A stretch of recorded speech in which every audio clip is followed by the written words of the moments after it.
ఎప్పటికప్పుడు తాజా వార్తలను అందిస్తున్న ఎస్ఎస్ మీడియాకు స్వాగతం. హాయ్ హలో నమస్తే, వెల్కమ్ టు ఎస్ఎస్ మీడియా.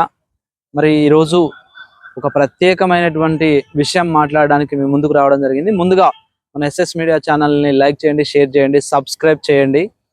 మరి తెలంగాణ రాష్ట్రంలో కాంగ్రెస్ ప్రభుత్వం 2023 డిసెంబర్ 7న అధికారంలోకి వచ్చే కంటే ముందు ఎన్నికల మేనిఫెస్టోలో జాబ్ క్యాలెండరు సంవత్సరానికి 2 లక్షల ఉద్యోగాలు ఇస్తా అని చెప్పినటువంటి మాట ఏదైతే ఉందో దాన్ని కట్టుబడి మరి నిరుద్యోగులకు ఉద్యోగాలు ఇవ్వాలని చెప్పేసి మరి అశోక్ సార్ అనేటువంటి అతను తెలంగాణ ఉద్యమంలో పాల్గొన్నాడు.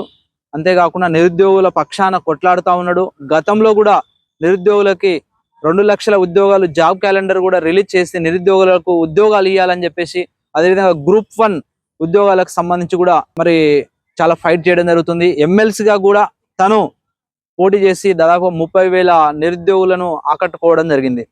సరే, ఏదేమైనప్పటికీ ఇవన్నీ కూడా నిరుద్యోగుల కోసమే చేస్తున్నాడు. మరి ప్రస్తుతం కూడా మరి దాదాపుగా 2 రోజులు దాటిపోయింది, 3 రోజుగా వస్తుంది.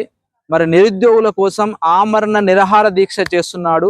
మరి అతనికి మరి ఆరోగ్యం కూడా క్షీణించిపోతా ఉంది. అతను తీసుకెళ్లి ఏరియా ఆసుపత్రిలో హైదరాబాద్లో వేయడం జరిగింది. మరి తను ఎవరి కోసం కొట్లాడుతున్నాడు ఏంది అనేటువంటిది ఒకసారి మరి ప్రభుత్వం కూడా ఆలోచించాలి. మేము ఇచ్చినటువంటి హామీ ఎందుకు అమలు చేయలేకపోయాం అనేటువంటి దాన్ని ఒకసారి పునఃసమీక్షించుకోవాలని చెప్పేసి ప్రభుత్వానికి తెలియజేస్తా ఉన్నా. నిరుద్యోగులు కూడా ముక్త కంఠంతో ఎదురు చూస్తా ఉన్నారు. మరి మొన్ననే గ్రూప్ 1 అనేటువంటిది కూడా హైకోర్టు మరి అది కొట్టేయాలని చెప్పేసి చెప్పినటువంటి సందర్భం.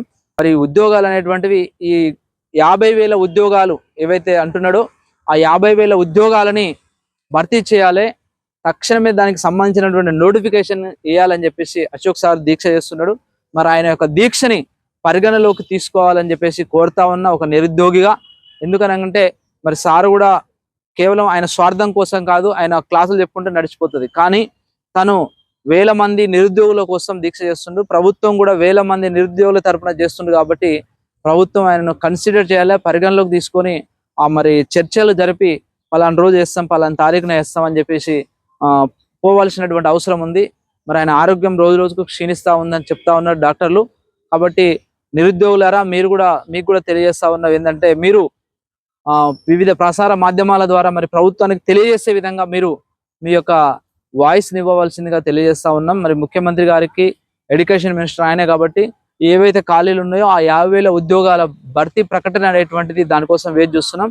మీరు తక్షణమే దానికి సంబంధించినటువంటి నోటిఫికేషన్ కానీ లేదా ఏదైనా ఉంటే విషయం అనేటువంటిది మీడియా ద్వారా తెలియజేసి నిరుద్యోగులకి ఒక గట్టి హామీ ఇవ్వాలని చెప్పేసి కోరుతా ఉన్నా. ఇది మన ఎస్ఎస్ మీడియా. మళ్ళీ మంచి వీడియోతో మీ ముందుకు వస్తాం. చూస్తూనే ఉండండి ఎస్ఎస్ మీడియా.